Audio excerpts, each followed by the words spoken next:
I'm sorry. Dang but it. I Chiefs, you let the Bengals in the Super Bowl. What in the... Okay. we will care. We don't. I'm It's fine. not explicit. Not explicit. Calm. Oh, well, too late for that one. Right now, but calm. The Bengals beat the Chiefs 27-24. Burrow No! was sacked one time. They sacked him one time. Hello, ladies and gentlemen, and welcome back to another episode of the All-Star Trio podcast. As always, I am your host, Nick, joined, as always, by my co-host, Luke. How's it going? And our moderator, Tori. Hey guys. Tori, kick us off. First segment. NBA. Let's talk about New York. What's going on there? Let's start with New York. Told you. Well- I mean, it's everything I said it would be. Trouble in Brooklyn. Harden is done with all the drama. Done with it. He's finished. And Can you clarify the drama? When I say drama, can you clarify the drama for our viewers? Harden has pretty much come out and said that he's tired of Kyrie not being able to play. He's done with that and all that drama. Mm-hmm. AD can't stay healthy, and he's tired of not having him. Mm-hmm. He's tired of having to go out there, drop a 30-point triple-double, and still be losing games. Mm-hmm. They are currently on a 7-game losing streak, which is the longest active streak in the NBA. And no team who has won a championship has ever suffered a 7-game losing streak. It's not looking pretty, and Harden wants out. It's exactly what I said was going to happen. That Kyrie drama, they didn't get him full time. They weren't going to force him to play full time. It wasn't going to work. You can't build a super team with half of two of your stars. So I don't feel bad for them. I wouldn't even say I want Harden to go somewhere better, but super team didn't work. I didn't think it would, and it hasn't. All I care about, Harden is linked to Philly. It makes me happy.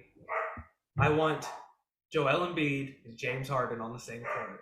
It's gonna be awesome. It's gonna be the next Kobe and Shaq. Bro. Watch for the Wizards trade for Ben Simmons first.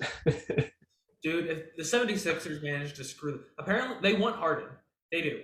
They were gonna wait till this offseason to do a sign and trade with Brooklyn. Harden wants out now. Brooklyn wants Ben Simmons now.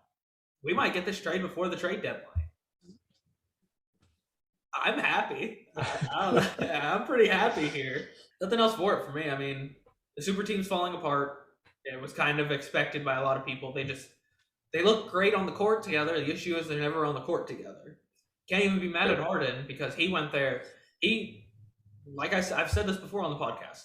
He destroyed his image. He was supposed to be that faithful guy to the Rockets, and he destroyed it to go ring chasing, and it didn't work because they're all idiots. He didn't get his end of the bargain. Kyrie won't get over his... They're too famous. Kyrie won't get over his prima donna act. Kevin Durant can't stay healthy. He got screwed over on his end of the bargain, and he's once out. And on top of that, he hates New York. He doesn't like New York. I don't know if Philly's... No one likes New York. That's fair. I don't know if Philly's going to be much better. Philly's a freaking bunch of nutcases. All right, so let's talk about 3 teams that y'all think need to go into rebuild mode. Luke, let's start with you and go back and forth 1-1. Okay. Well, since I already mentioned the Wizards, that's my first team. Where the thing about the Wizards is that whereas other 500 teams in the East that are kind of around that point seem to have found a bit of a stride, the Wizards haven't yet. And now we know that Bradley Beal is a trade option, and that while he's not looking to be traded, he wouldn't be opposed to it. That's why I mentioned that Philadelphia trade. I think the Wizards have potential to start like a solid rebuild. Because I don't think what they're doing this season is going to pay off much. I mean, like we see the Boston's like 7-3 in their last 10, and the Wizards are like 4-6. These other teams around the Wizards are finding their strides right now, and the Wizards just haven't figured it out yet. You remember when the Wizards were the number 1 seed? that was nice. I think you're right. I think they have a couple of young pieces that they can really build around. Gafford's been okay. Kyle Kuzma's been really good this year. He's having like 18, 8-2 or something like that. Exactly. Like I said, they have the foundation for a strong rebuild. I think they do too. The Wizards have been kind of just stuck in this middle ground of mediocrity. However you say Mediocrity. that word, for a very, very long time. Bradley Beal's done with it, and like you said, he'd be a great trade piece. He better not go to Philly. I still think that Bradley Beal is severely overrated. I mean, what can you say? I mean, I agree with you. My first team is the Pacers. Same boat as Washington. Just been middle of the road forever. And it's not working out this year. They have young players. They're not working together well. Brogdon hasn't been playing great. Karis LeVert hasn't been playing great. Sabonis is a big trade piece. Miles Turner wants to leave. I mean, they have a couple of young guys that I think they can really build around. Chris Duarte's been really good this year. They have a couple of other young players that I can't name off the top of my head because it's the Pacers and who cares. So I agree with that sentiment. I mean, Rick Carlisle is their head coach. He's the old Mavericks coach. He's very good at building up young talent. I mean, he's built up a lot of young guys. I mean, he's one of the reasons that Luka has grown as fast as he has. Not that Luka didn't already have crazy good talent. I think that this will be interesting. I think he can help build up a couple of young guys if they go get them. But I don't think the Pacers are really going to be able to go anywhere unless they start doing something different. I'd have to agree with you there. They do have like one of the best coaches to make a good rebuild.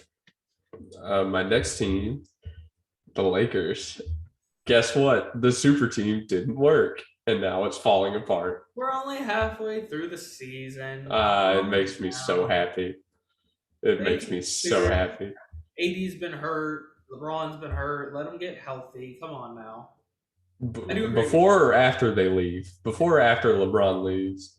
Look, this team in Westbrook went out and dropped, what, like 40, close to 50, and they still lost recently. That's exactly what you were saying is happening in Brooklyn with Harden. He's going out and dropping 30 bombs, and they're still not winning. Yeah. Lakers, it's not going to work. And now there's rumors that LeBron's going to leave. There's rumors that they're going to trade Westbrook. They don't have any young pieces. Lakers can't do it. They're not going to get it. Dude, everyone wants to blame Westbrook for the issues out there. I think it's LeBron's fault. Because you can say as much as what you want about Westbrook's playing. He plays fine. He plays what he's supposed to do. Yes. Le GM. Le GM has traded away all their young talent. Kuzma's gone. Ingram's gone. Lonzo's gone. Like, they lost all, but just before he showed up, Julius Randle, Josh Hart, Jordan Clarkson, D'Angelo Russell. Like, those are a lot of that. Like, that's a great young team. Like, that's a solid starting five with a 6th and 7th man. Yep. All gone. The Lakers royally screwed up. They got their one chip. I will give them that. For all this chaos that's happened, they got their one chip. They're going to go through a good 5, 6, maybe even 10 years of suck. The shading's grown in this podcast. If you are a smart NBA player, you don't want to go to the Lakers. That's just the reality of it. My second team is the Trailblazers. They've needed to gone through a rebuild for like 4 straight years. You can say as much as they want. It's like, oh, look, they went to the playoffs. Oh, look, they were second round. That huge upsets, Dame time. You haven't gotten past the second round for years. Years. And all your best trade pieces are not getting any younger. Dame, CJ, Nurkic. They're all getting older. And they're not going to be able to go forever. The difference is, I think they have a very good young core. They do. Anthony Simmons is still there. Dennis Smith Jr., a guy that I still think really deserves another shot. Oh, God. They just made a trade for a couple of young guys and some draft picks. Yeah. They made a big trade, but they also got guys like Eric Bledsoe. So, and they gave up Robert. I mean, they gave up 2 firsts to get Robert Covington and gave him away for a second, Eric Bledsoe, and a couple of other players I can't name off the top of my head. They got one young guy who's going to be really good, who I think can be really good, but I think that means that they're going to go into rebuild mode, and I think they need to go into rebuild mode. Trailblazers are just at that point where what they have it's just not working anymore, and they might as well just try again and see what they can do. I think they can get some people in. They're not going to be able to get star players in. Nobody wants to go play in Portland. It's going to be sad to see Dame leave, but I think he's gone. It's hard for a team like that to put together a worthwhile trade when you think about what you said, like their stars are getting older. They don't have the results to back them up right now. They've got to go. I think you're right there. I think Dame will have to leave eventually, but it's going to be hard for them to get 100% of a return, if that makes sense, something extremely worthwhile. I mean, I still think they can get a couple of young players and a couple of firsts for Dame, but maybe if they trade it right now, like say they wait too long. Yeah, say they wait too long. Season, they might be in trouble, but all right. Well, my last team is a team I forget exists, the Magic. Nick and I talked about this. I still disagree with you about this one. We talked about it a little bit before. I don't have them on here because I think they need to go into a rebuild, but I think they need to be careful with this year and how it converges into an effective rebuild. Because they've got their young core in Suggs and Wagner, right? 2 rookies, big guys, but they're also dealing with injuries to guys like Fultz, and they're literally the worst team in the league. So I think they've got the opportunity. I think they need to be extremely careful. I'm gonna say about them what I said about teams like the Bengals. I think they could be in the playoffs next year or the year after. I really do. I think they could put together a solid run. Jalen Suggs, Cole Anthony, Franz Wagner. Those are some really good young guys going out there and playing their hearts out. They're going to have a high pick this year. Markelle Fultz is still there. They want to get a good player in. They can trade away a couple of young guys because they have plenty of them. I honestly think that they're at that point where they can go and make a run and make a little bit of a playoff push. I don't think that they'll do it this year. I think they'll do it next year. And if not, definitely the year after. I think they're 2 years off from really having something good together. I can see that. I can definitely see that. That's why this year is so important, in my opinion, for them. Because if they make just 1 or 2 mistakes, maybe not even huge mistakes, it might derail some potential they have going. All right. My final team is the New York Knicks. After an amazing playoff run last year, you made it to the playoffs. You did great. You got whooped by Trae Young, and it knocked y'all back 6 years. Julius Randle is non-all-star. RJ Barrett's been doing really good. But with what you got, I think you need to make a trade. They've been linked to wanting to go get De'Aaron Fox. If they get him, I think that Randle has to be part of that trade. And I think they'd be fine. I mean, they still have RJ Barrett, Cam Reddish, Obi Toppin's been great for them off the bench. You can trade away guys like Kemba, Derrick Rose, Julius Randle, Mitchell Robinson. Or you can keep Mitchell Robinson. He's 24 years old? He's a great young center. Mm-hmm. You can go get a guy like De'Aaron Fox, and then you have a core of Fox, RJ, Cam Reddish, Obi Toppin, Mitchell Robinson. You still have the bench players like Evan Fournier, Nerlens Noel. You still have a great veteran. But I think at this point you need to shut down your playoff hopes, and you need to try to get rid of some of the older guys. You need to try to get some trade pieces back together. You got to go back to the Knicks 2-3 years ago, because that's just not happening like it was last season. It's not. Their defense isn't as good. Julius Randle isn't as good. It just a rough year. Rough year. Yeah, rough year for sure. Moving on to the 2022 All-Star reserves. Let's start with the East. First on the list is James Harden. Yeah. Jason Tatum. Let's go. Overrated, but he's still an all-star. Fan favorite. Zach LaVine. Deserved. Makes sense. Yeah. Fred VanVleet. Okay. Deserved. Less so. He definitely has been playing really dang well, but if he got snubbed this year, I wouldn't be surprised. Jimmy Butler. I never hear about this guy. Yeah, me neither. All season, nothing. And I always look at his stats. It's like, what? This guy's an all-star. Why have I not been hearing about him? Chris Middleton. What? What? I don't get how he's an all-star. He's having a good season, I'll admit. I don't think it's all-star caliber. It's really not, but he's good enough to be a reserve, I guess. Yeah. And final person on the East, Darius Garland. Deserved. I love that he's getting some love because he definitely has played like an all-star this year. He is carrying that young Cleveland team.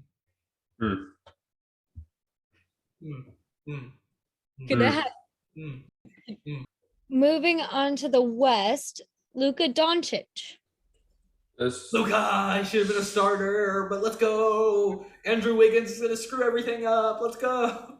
Dude, look at that. The entire Dallas organization became an all-star reserve. It's crazy. Chris Paul.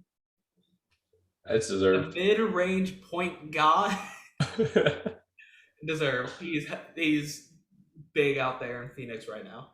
Of all of them, I'm surprised he's not a starter. Devin Booker. Hey, look, it's another Phoenix guy.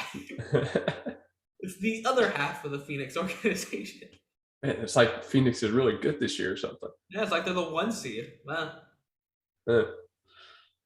Donovan Mitchell. My boy with the hops. Yeah. Yeah, Donovan Mitchell's had a great season. I said it earlier that he was snubbed from being a starter, but there it is. Draymond Green. Oh. Draymond Green is not the best. Okay, I lie. He is the best. He is really good. He's probably the defensive player of the year this year. Still can't stand the guy. Karl Anthony Towns. One of the best centers in the league. I mean, that's pretty much the whole Minnesota organization without Anthony Edwards. So, I mean, see what you got me on, Luke? Now you got me saying that for everybody. Thank you. Thanks. Am I wrong? And finally, on the West, Rudy Gobert. Another guy that I think is ridiculously overrated. Still think he deserves to be an all-star. Leads the league in rebounds. I think he's second in the league in blocks. He's overrated, but I think he's the best player in the league. Just like this. No, he's a top 5 center. He is a top 5 center.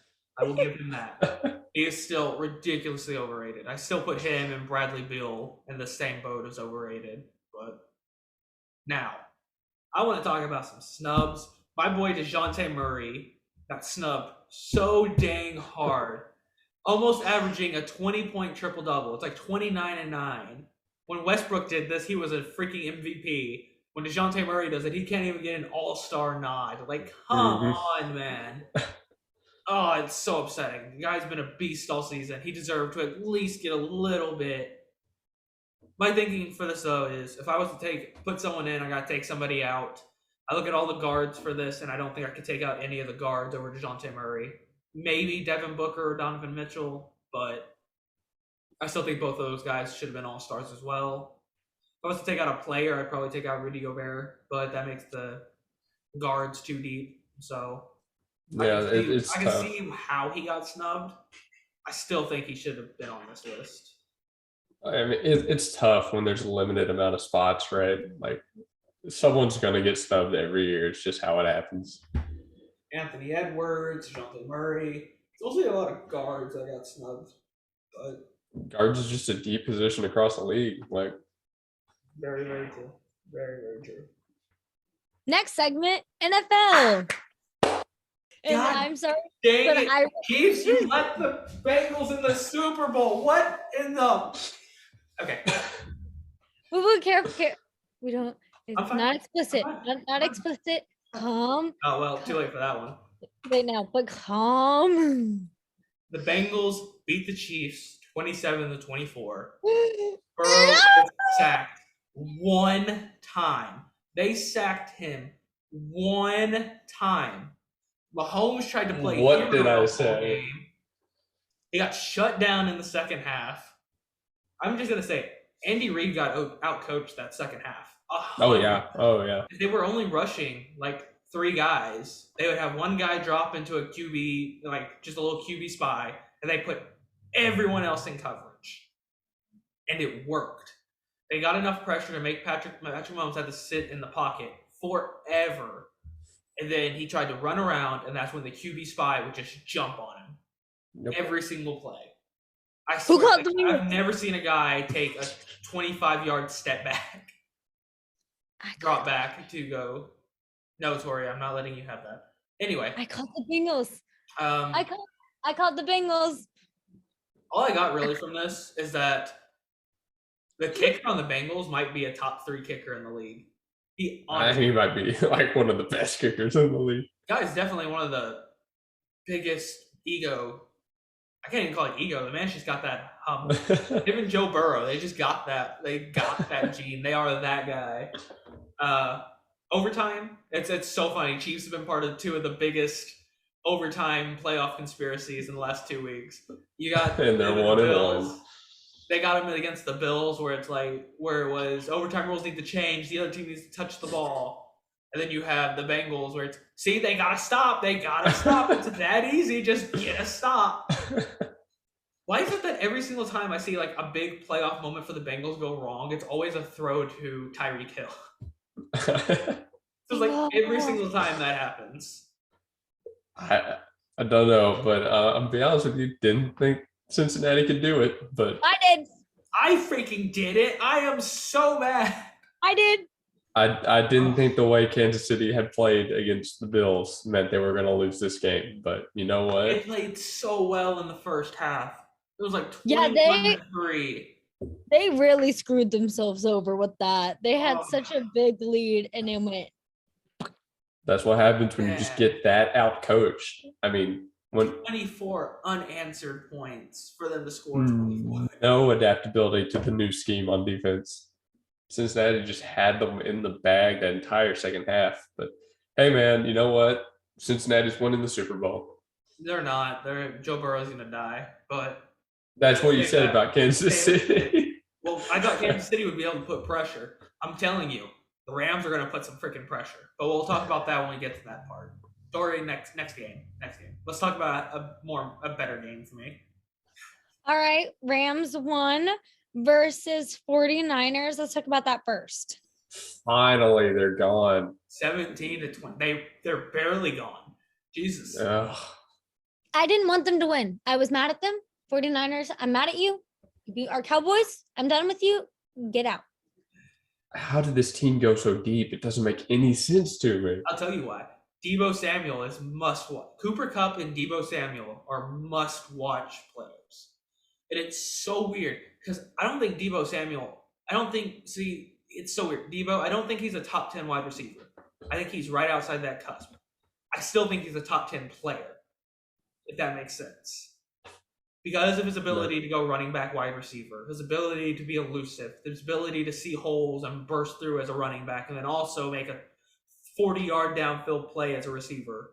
I think he's a top 10 player. I just don't have him. I think he's a top 10 receiver. I really do. I think I have him as a top 10, but I think he might just be – I would not be mad at somebody if they put him just outside that. You know what the problem was for this game? Jimmy G. They lost. Well, yes, but San Francisco lost because Jimmy G threw touchdowns. That can't happen if they want to win. I'm just saying. You can't do that.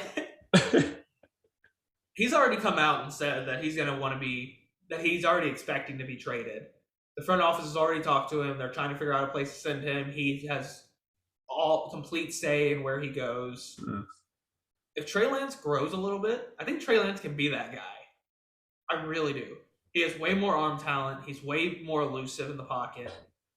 He's just as inaccurate, though, and that's what scares me.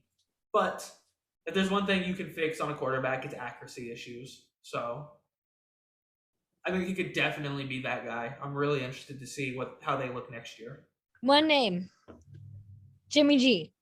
Gone. What happened?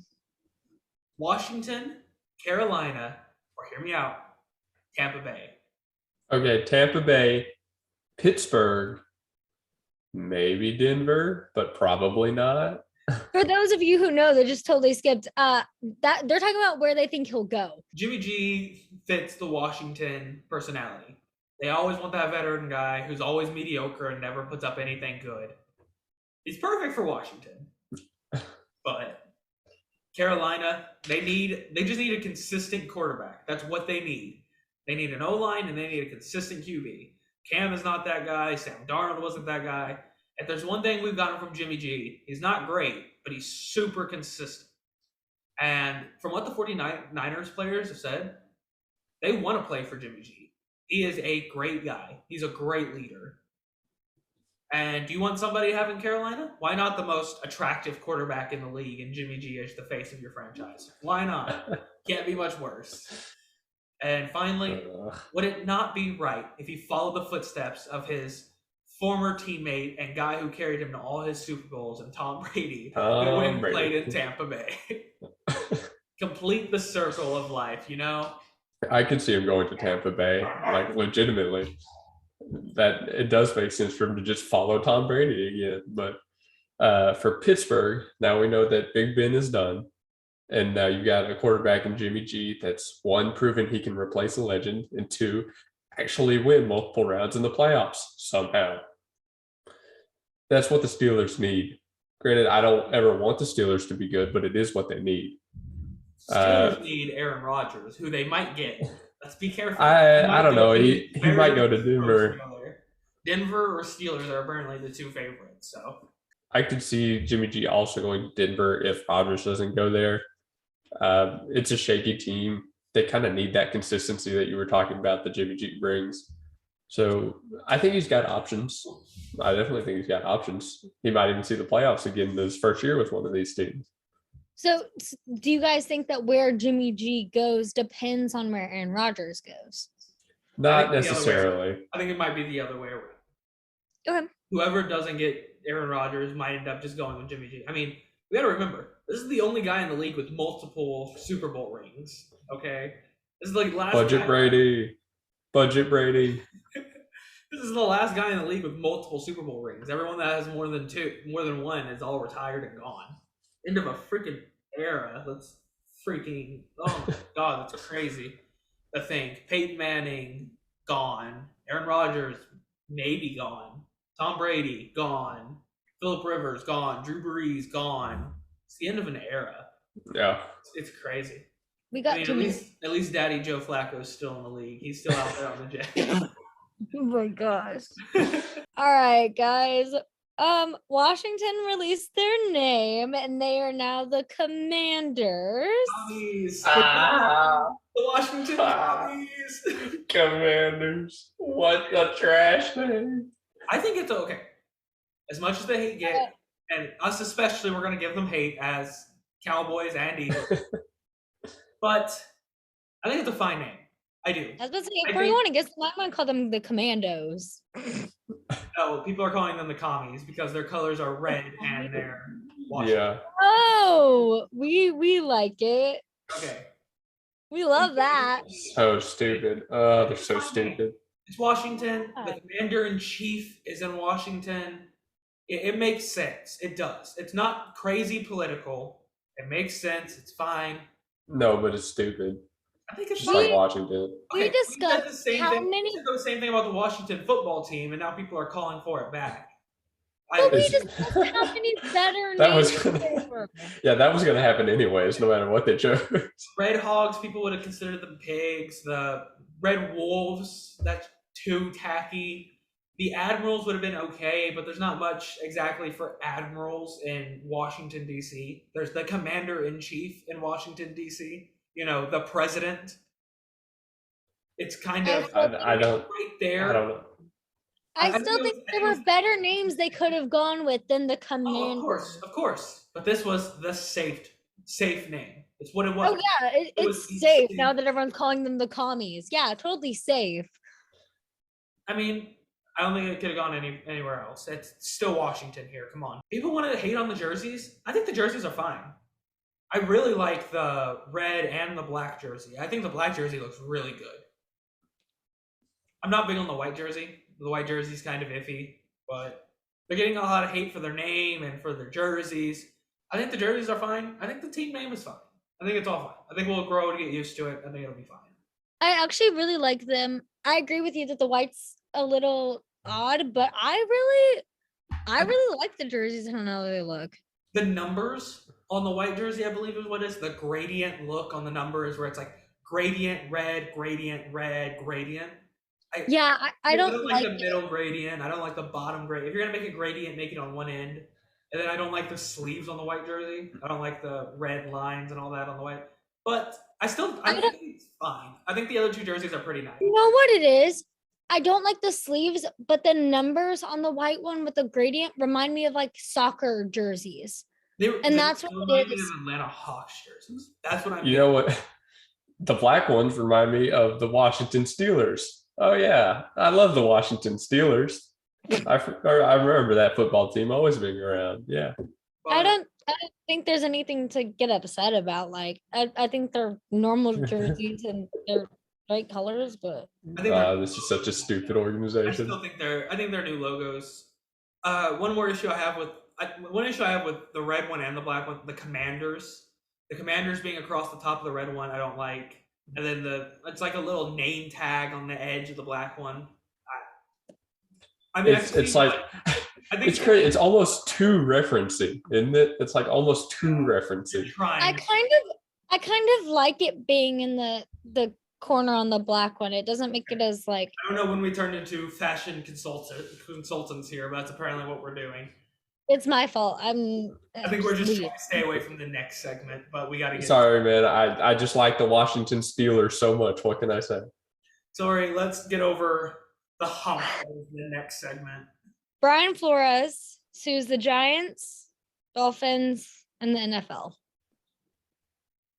Normally, we are a very lighthearted channel and we kind of stay away from issues like this, but we decided that we should talk about this. This is kind of a big thing that popped up, and because his allegations are that the Dolphins were paying him $100,000 to tank.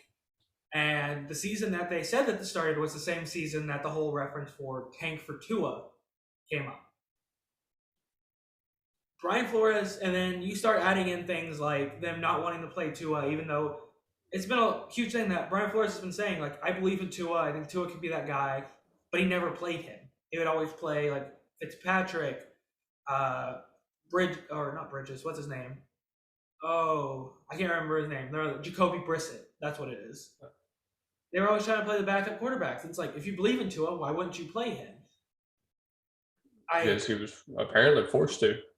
I mean, when the owner of the team tells you to tank, and when it comes to the racist allegations, I'm not as big on this one, especially with the Giants. This whole thing came up because Bill Belichick hit both Brian Flores and Brian Daboll, the new coach of the Giants, were his assistant coaches at one point. He had heard about Daboll getting the job somehow and accidentally texted the wrong Brian. Brian Flores had an interview for the Giants the next day. This was before Daboll was announced. Flores feels like he was cheated because why even tell him to come in if you had already decided who you wanted? The reason I'm less against this is because you start considering it. Daboll was the offensive coordinator for the Bills for Josh Allen. If there's one player comparison that Daniel Jones and Josh Allen, I mean, runner with elite speed, good power, and a great arm. Pretty similar players, except for the fact that Josh Allen has grown into an MVP under offensive coordinator Brian Daboll.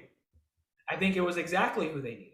I think Brian Flores was definitely a better coach, but I think Brian Daboll is going to be better for the team overall. That being said, him suing the Giants and the Dolphins. He also has a hate on, I think it was the Broncos, because he went for his interview and the owner came in drunk as heck and not in any. Oh yeah. I honestly think he might win. I do, because if they find out that the Dolphins fired him because he wouldn't tank, the Giants didn't give him a chance because of his race. I still don't think that's the reason why. That's the one allegation I think would fall through out of all of them. And then the Broncos, with the guy with their GM or the owner, whoever it was, came in drunk. That's terrible. I think the Dolphins are in the most trouble right I think everyone else, not as much trouble. I do enjoy that he's bringing like forth this whole thing because he's right. When you look at the statistics for everything, a lot of white people are leading teams. It's a lot of guys. I'm not saying that if it was like the best head coach needs to be in charge, I get it. Brian Flores is a really dang good head coach. He just should be on a job somewhere. I still think he has a chance. I don't understand. I get that he's doing this. I still think he probably could have waited a little bit because this is very much going to cause a Colin Kaepernick-esque issue where teams aren't going to want to bring him in because of that. And he still had a chance for teams like the Texans, which I don't think he's going to. I think it's going to go to Josh Gannon, the defensive coordinator on the Eagles. He's very much likely to get that job. But there's still other teams that need coaches, and I think he might not get it now just because of all the drama. But I haven't gotten to watch the full interview with Flores, but what I did read was Jerry Jones' response to the allegations. And one thing that's important to note out is that Jerry said, not in quotes, I'm paraphrasing, but he basically said the league can do better. Like, he didn't deny anything. He didn't confirm anything. He just said the league can do better. Which, I mean, we know Jerry is outspoken about a lot of things. But... about everything. I was about to say, holy crap, Jerry Jones not being cryptid and not straightforward and to the point of what he wants. Holy crap, wow. I know, but out of all the allegations, the race one seems like the shakiest. Because I feel like what's going on with the Dolphins can be proven pretty easily. I feel like what's going on with the Broncos can be proven pretty easily too. But I think he wins some of these, but I really don't see, like I said, haven't seen the entire interview, don't know the whole story, but just from my perspective, I'm not sure how the race allegations would go through. I don't think he needed to wait, like you said, Nick. Yeah. I think if it needs to be spoken out about, it needs to be spoken out about. I do think that the media could have waited. It could have waited to bring in everybody, and this could have been something that we didn't find out about until like after the season or something like that. But I don't think it needed to wait. That's not how the media works. It's not how the media works, but I'm just saying. Media's going to pounce on it. But I can't remember. I remember seeing this. I couldn't find anything on it just now. I believe he found that somebody was saying racist things about him. I can't remember if it was the Dolphins organization that had said it, but that he had heard or seen messages about it. For some reason, I think Bill Belichick's onto something. I think Belichick is behind the scenes being like a super genius sending that text. I think he knows what he was doing. I think he felt like one of his assistant coaches just got scammed and he was warning him. It's very easy that Bill Belichick was just an old dude and just got his Bryants mixed up. I mean, he still put -BB at the end so that they know that he's Bill Belichick texting them. I forget that sometimes Bill Belichick is freaking old, but I can't get this rest. It's like Tori's nag on picking teams. I got this nagging feeling that Bill Belichick is somehow smarter than everyone is thinking. It just seems too weird that he just happened. I mean, how did Bill Belichick even find out? He found out before the media, before the other coaches. Brian Flores was getting interviewed and he didn't know about this, but somehow Bill Belichick just knew. How does Bill Belichick have inside information on what's going on in the Giants organization? Something's fishy. Something ain't sitting right. That covers everything. When it pulls on you, you know something's up.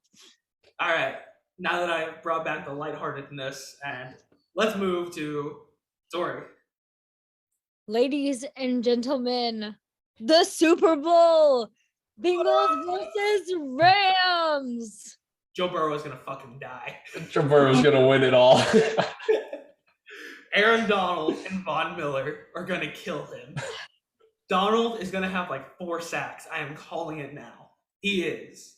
Eli Apple, talk your crap with Tyreek Hill now. Cooper Kupp's going to make you look like an idiot. If not him, Odell Beckham or Van Jefferson is going to make you look like an idiot. Guys, for the Ramsey's going to have to match up with Jamar Chase, and that's where it's going to be interesting.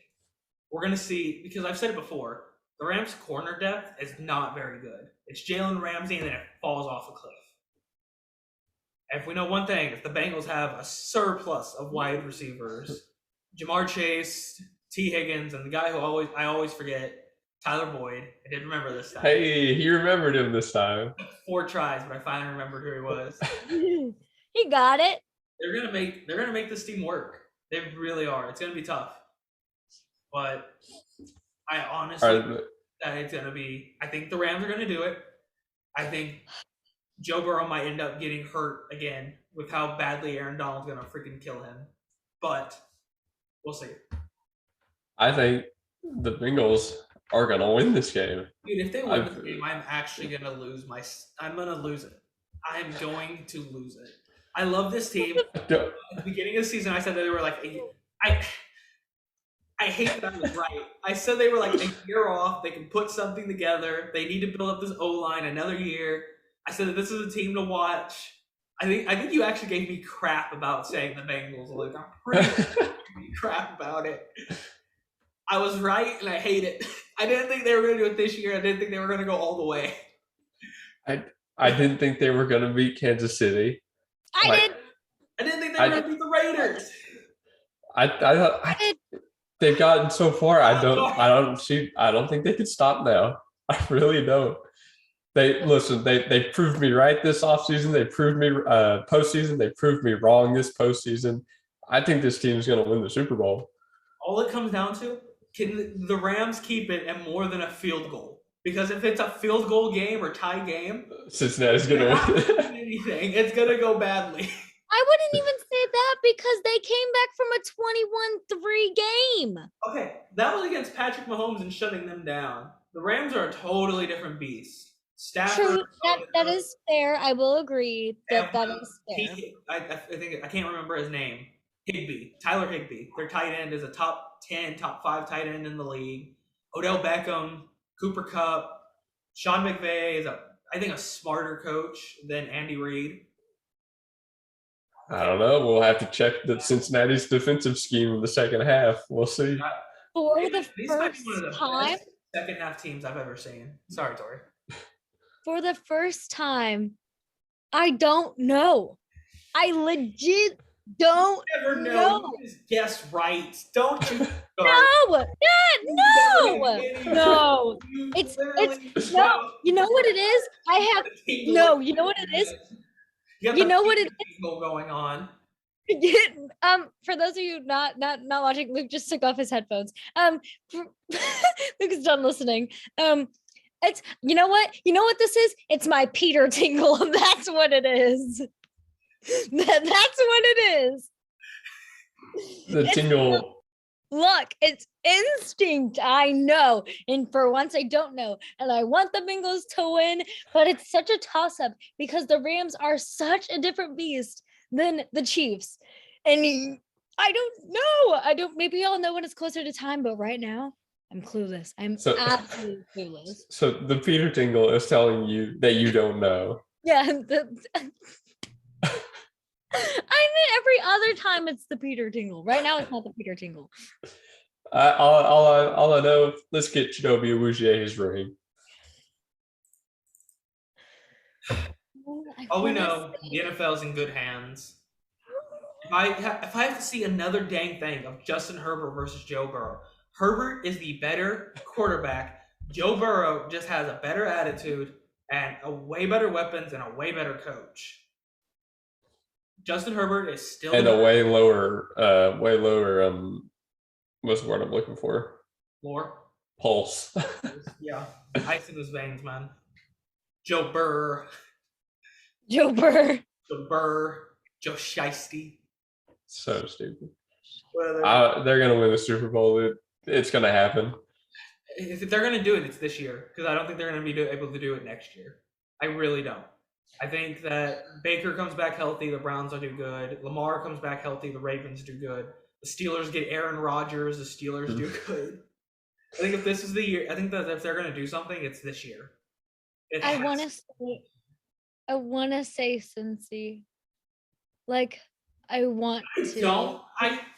I do. You know how long I've been on the Cincy train. How long? All right. All right, well, the Super Bowl will be won in the trenches. Here we go again. No, Rip it's gonna headphone be users. I'm one sorry. with whoever runs the most zone in the game. Jesus. I think Cincy can pull it off. I freaking don't. Joe Burrow, He's such a hater. guy in the pocket. I am a hater. I will against them since round 1. I'm going to continue it. They're not making it past. They're not winning the Super Bowl. It's done. They're not making it past what? There's nothing past this. They're not making it past. Done. Finished. Not making it past the rings. Shut up. They're gone. They're done. End of the game. My head. No. I'm like, tuck back. I refuse. See, now I just want to pick Cincy just because I want to go against Nick. Ladies and gentlemen, that's all we got for this episode. Thank you for listening to another episode of the All-Star Trio podcast. Go enjoy the Pro Bowl. Enjoy the All-Star weekend. Guys, this was kind of a short episode. This week the All-Star weekend? Good, we needed one. Is this week the All-Star week or is it next week? It's already been going on, hasn't it? They're doing the All-Star picks. I'm talking about NBA. Oh, NBA. Yes, the Pro Bowl and Yes. The 18th through 20th. So when is that? That's next week, I believe. Yeah. Today's the 5th. I just want to say thank you guys for being 2020 at 10:20 a.m., ladies and gentlemen. Now you know everything about when we record. It comes out the same day. You get the latest sports content the day of when I release it because I am so good at my job. Okay. I just want to ending say the thank episode, you guys. Tori. All right. Guys, make sure to follow our socials. We're on Instagram, YouTube, Snapchat, Twitter, TikTok, iHeartRadio, and Spotify. So go find us. Like, follow, subscribe, follow, like, Again. follow, rate us on. I'm done with this bit. Amazing. I'm done with the bit. Retweet. I'm done with the bit. Do we tweet? Do we ever use a Twitter? I do on occasion. I'm trying to get better at it, guys. I suck at tweeting. Sorry, guys. All right. Thank you for listening, and we'll see you next time. Peace. It's over. Podcast